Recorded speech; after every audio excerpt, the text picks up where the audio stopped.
Local and live. Covering Franklin and Washington counties, it's Let's Talk TriState. Well, Dan DeDona here again with the Local News 1 weekly report for Hagerstown, Chambersburg, Smithsburg, Fairfield, Waynesboro, and all the communities that make up our local area. We're going to start off, as we always do, with 5 things to do this weekend. This will be the 7th of November edition. Starting off with Chambersburg, where the I Heart Handmade 2025 show will showcase exclusive creations from quilts to jewelry by local makers. And this event will take place on Saturday, the 8th of November, at the Kaufman Community Center, 7289 Ruritan Road. It'll take place from 8 a.m. until 2 p.m. Visitors can browse and buy one-of-a-kind items, and this event is intended to champion the community's talent and the timeless appeal of crafts. Second item up, in Hagerstown, the Art Walk German Heritage Celebration is going to be taking place on Saturday, the 8th of November, between 2 and 7 p.m.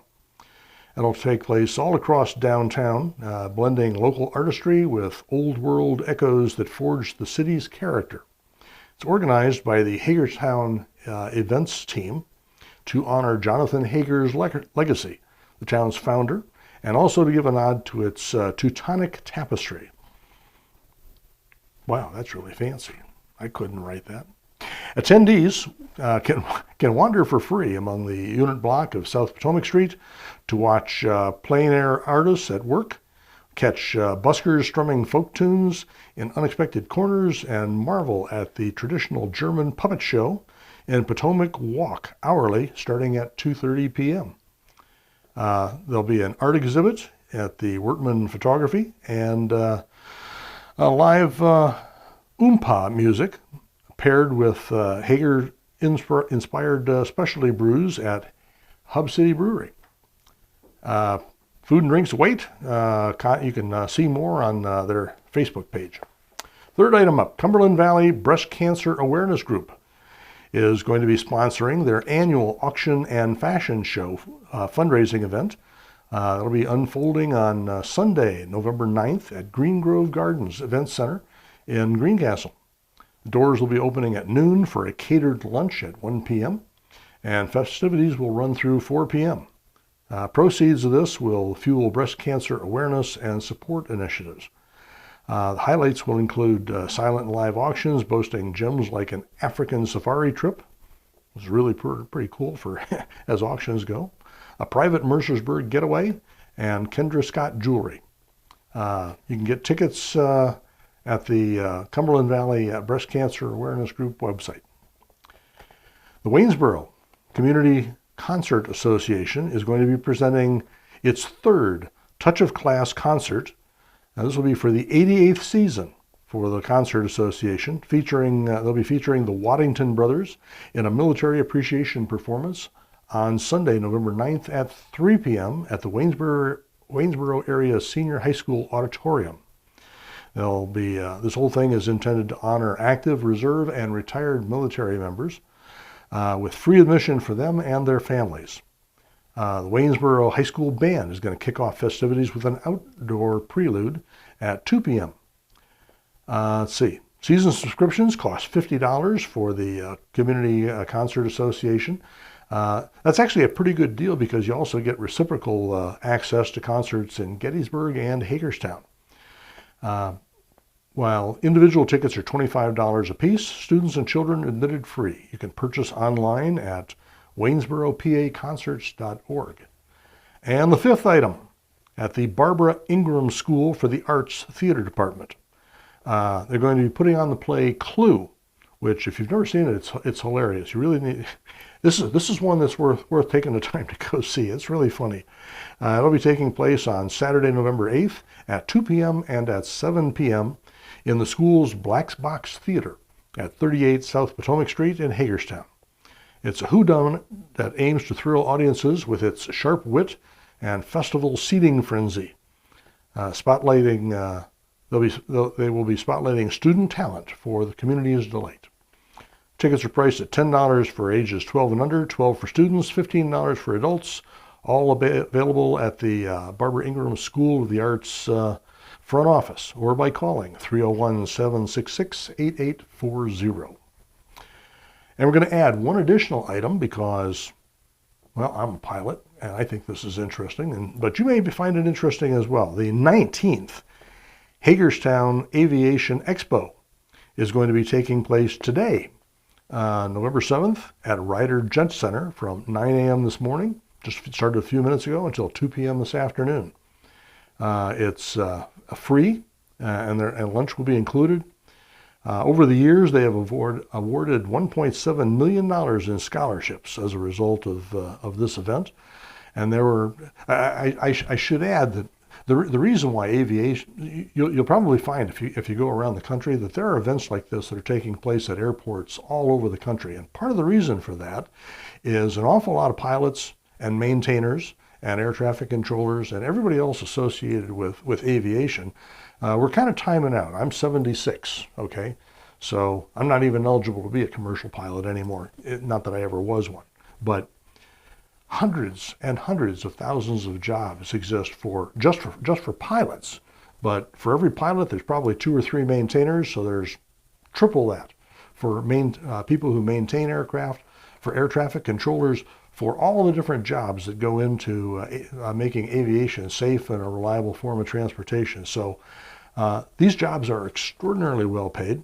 I can assure you of that because every time I get a bill for something that breaks on my airplane, it is expensive, and most of that is labor. So it's a well-paid job. If you're looking for something that you could probably live on for the rest of your life, you ought to consider taking a look at aviation. They're going to have this event over at Hagerstown Aviation Expo at Ryder Jet Center this weekend.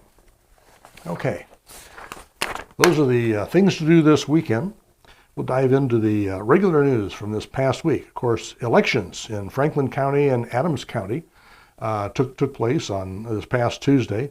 Across the board, as you normally find in these off-year elections, relatively low turnout, which is kind of a shame because there are an awful lot of local municipal positions that are being filled by people who have enough energy and organizational skills to make sure that they get their name out there and make sure people know when they go into the voting booth that here's a name that I heard, I like some of what they said, and they check them off, regardless of what party you're in. So there's statewide impact in everywhere. There are additional lists of everything that took place and all the election results you can find those on localnews1.org, and we also have links on localnews1.org that'll take you directly to additional sites that give you even more background. Government closure. I should preface this by saying Local News 1 generally does not talk about politics. We certainly don't talk about national.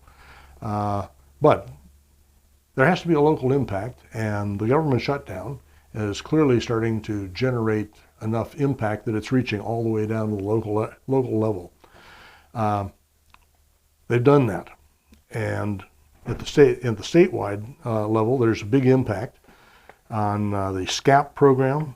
That's the South Central Community Action Program, which provides, among other things, resources for food banks. The SNAP program obviously impacts an awful lot of people locally. LIHEAP, which has to do with low-cost heating for folks during the wintertime. There are additional lists of food distribution centers are available in Local News 1 in the 1 November edition. So take a look there. If you're one of those people that's running into problems because you need SNAP and other programs to make it through, check out the list. I think you'll find it very useful. In Hagerstown, Hagerstown City is going to be withdrawing from a Maryland Department of Energy Management grant. Apparently they had signed up for a 75% amount that was provided by the state, and they were matching that with 25%. But and their real purpose was they wanted to model their water system. so that they could anticipate using a model. They could anticipate when they were going to start having difficulties with water flow, waste, stormwater, and so forth in the Hagerstown area. So they are withdrawing from that, however, because between federal money being tied up and changes in priorities at the federal level and also at the state level, they've been waiting for an extensive period of time for that money to come through. So they're basically walking away from it, and they're going to deal with their problems in an alternate way.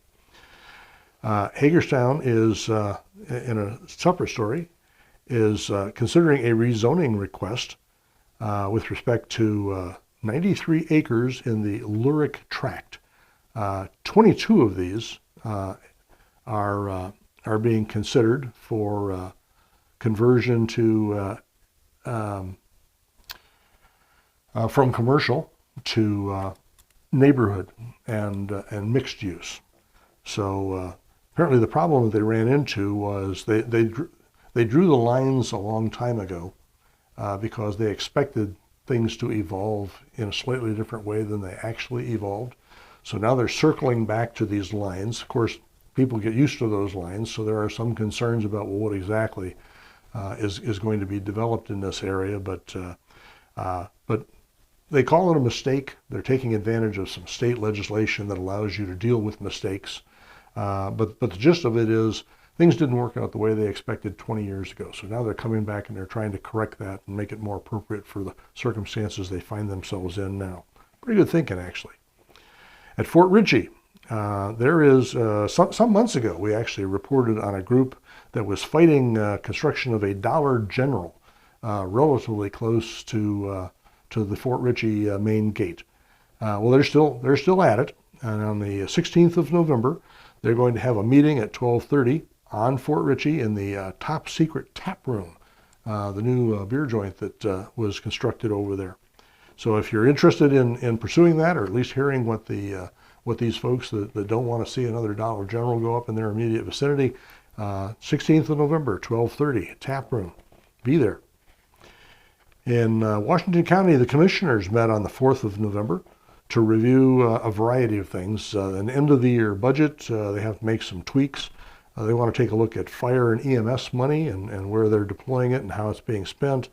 They also have a series of procurement actions. So they're gonna make decisions on that. We'll have more on that when we get a report out of their meeting probably this coming week. In Waynesboro, Veterans Day on November 11th, the Reverend Steve Sheldon is going to be speaking at Green Hill Cemetery at 11 a.m. If you've never been to the Green Hill Cemetery, it really has there's a lot of cemeteries, but this one has a very distinct Army, Navy, Air Force, Marine Corps veterans kind of a flavor to it. So they always do events like this, and they're very well done. So this will be a great presentation. In another nod to Veterans Day, Waynesboro's Buchanan Trail Quilt Guild recently presented quilts to 14 different veterans. This is a group that's been around for an extensive period of time, and this sort of thing is just very consistent with their mission. They want to honor different people who help the community, and of course veterans would certainly fall into that category. So ladies, good effort. The Franklin County Dairy Princess, Rebecca Aldrich, is apparently turning in her Franklin County crown for an even bigger crown. She was selected to represent the state dairy industry recently, so she's going to be traveling all over the state helping to promote dairy products and uses, and apparently there's an awful lot of skill that goes into this. This isn't just showing up and being pretty. The competition requires you need to be able to speak on your feet. You need to be able to speak and do videos like this, probably better than I can do them. Anyway, a lot of criteria that go into this, so this isn't just a little thing. And the dairy industry is huge in the state of Pennsylvania. You don't necessarily notice it so much because they quietly go about doing their business, but this is important for the state of Pennsylvania, and congratulations to Rebecca Aldrich. The Blue Ridge Summit Library is going to be seeking board members, and they recently also announced their upcoming activities. If you are interested in serving as a board member, you should contact them at the Blue Ridge Summit Library by the 10th of November. In Chambersburg, the First Ed Credit Union is having a morning mixer on the 12th of November at the Chambersburg branch at 1156 Kennebec Drive. So those are usually pretty good events. They usually have some pastries and maybe some coffee and some juice there. So if for no other reason than a free breakfast, stop by, see what they have to say.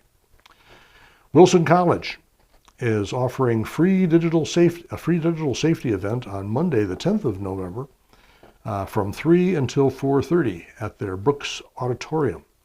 They're covering a wide range of digital safety issues, including, and you wouldn't necessarily normally consider this, but mental health, AI, obviously, since it's a big thing, but probably be worth your effort if you want a little broader look at what all digital safety encompasses. This is your opportunity.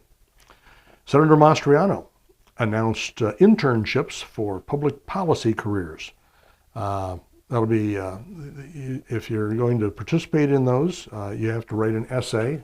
There are very specific criteria that are included in the article. Write your essays, but the essays need to be in by the 23rd of January. Apparently this is a pretty good deal because you'll end up, if you are a winner and you're interested in a life in public policy, then they will finance your stay for 8 to 10 weeks up in Harrisburg, not only taking classes, but actually participating in the legislative process. So if that's the kind of thing that you want to do, then you probably want to follow up on this. In police news, unfortunately, this was a tough week for police. In Green Township, that's just a little bit north of Greencastle, 3 people died in a head-on accident with a truck on Route 11, as I say, just north of Hagerstown. Two Chambersburg people and one young lady from Florida were in a small car that apparently deviated. They were in the southbound lane. They deviated over into the northbound lane and did a head-on with a truck. All 3 of them were declared deceased at the scene. And the truck driver, although he looked a little shook up, he seemed to be okay. In Waynesboro, Naquin A. Brown was charged with, this is a Chambersburg gentleman, he was charged with sexual abuse of children in an incident on the 22nd of September. There'll be more on that in time when he actually gets arraigned. Also in Waynesboro, Ryan Bigler of Waynesboro was charged with assault in an incident on the 24th of September. Apparently he was actually trying to strangle somebody. I'm not sure exactly what tips you off to do that sort of thing. And finally in Waynesboro just hitting the jackpot this week. Samuel A. Richards from McConnellsburg was charged with issuing a terrorist threat and reckless endangerment, all associated with an incident on the 25th of September. We do, now I will have to tell you, we do try to contact all the local police departments, and they are as forthcoming as they can be. We would like to tell people substantially earlier after they have charged somebody with this sort of thing. We would like to tell people substantially earlier because it's the sort of thing that you ought to know faster rather than later. So at any rate, we do try to work with them. They have their limitations, but we try to get it to you as quickly as possible.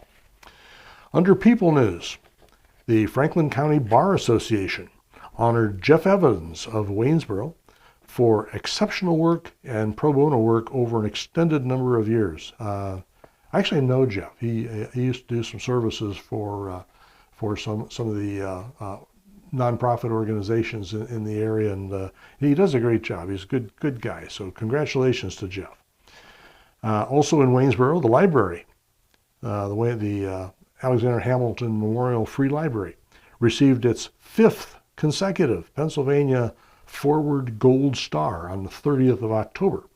There are 5 key literacies that are associated with this, and if you're going to win a gold star, you have to demonstrate that you have a good program with respect to basic information, civic and special activities, health, and financial literacy.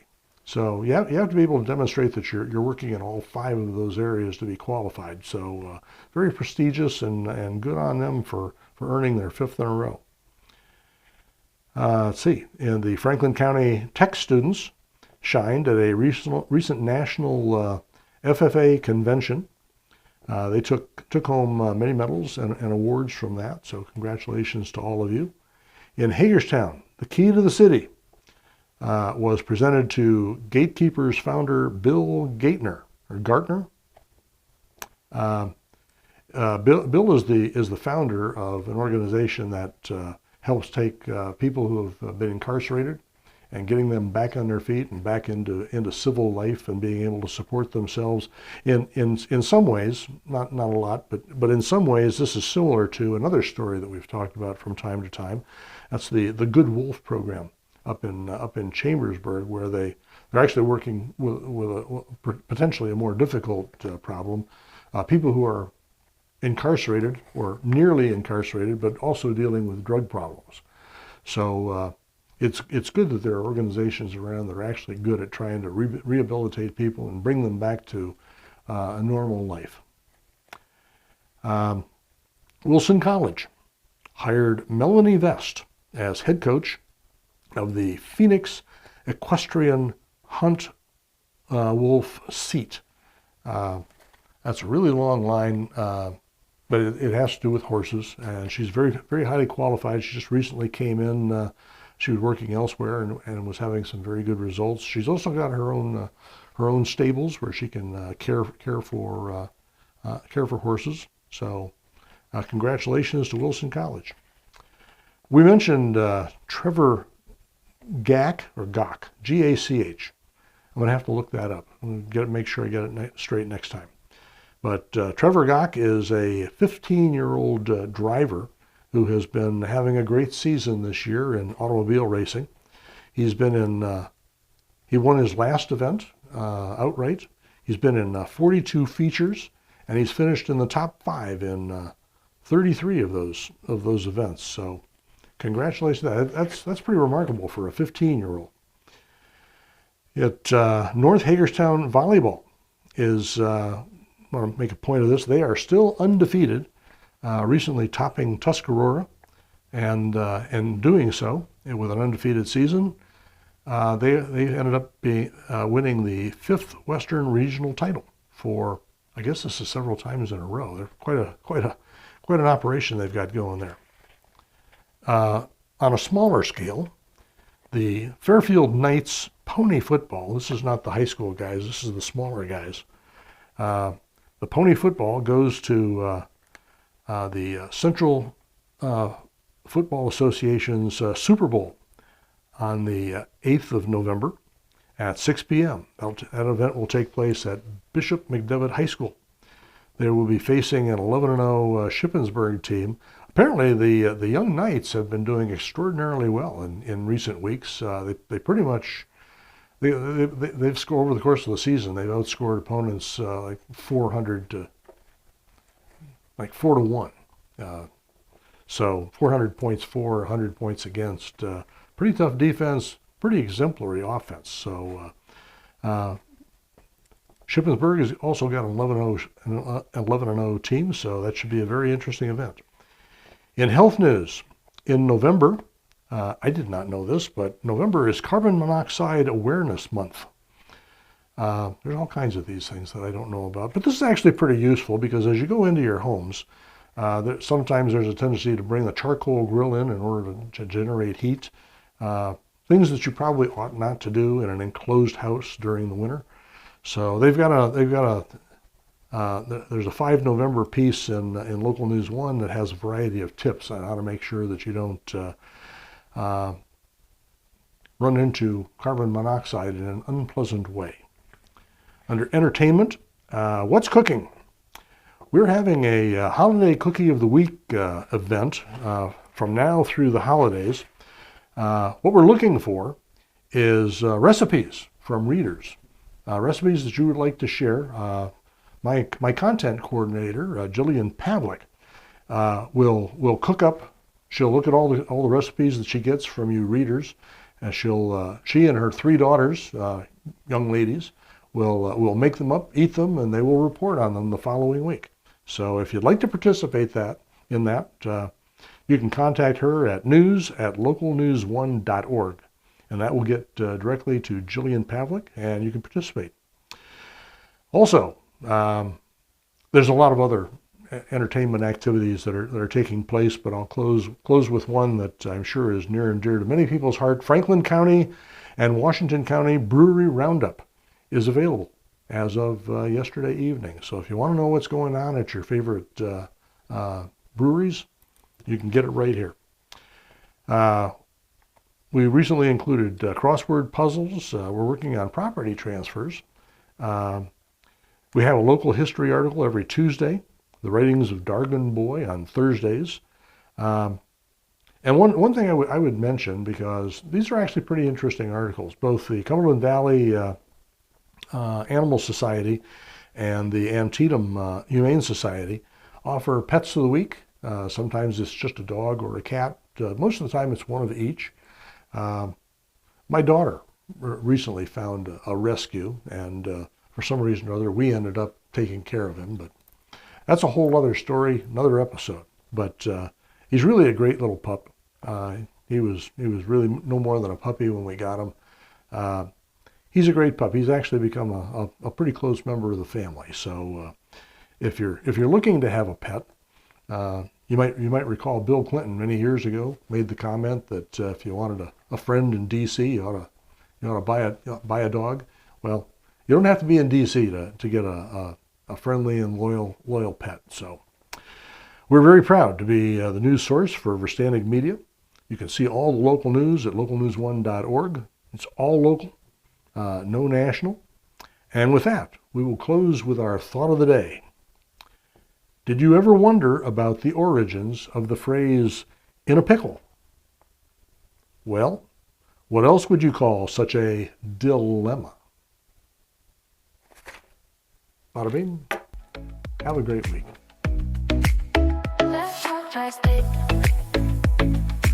If you'd like to be featured on an upcoming episode of Let's Talk Tri-State, call 717-597-9200 or email letstalk@921thegoat.com.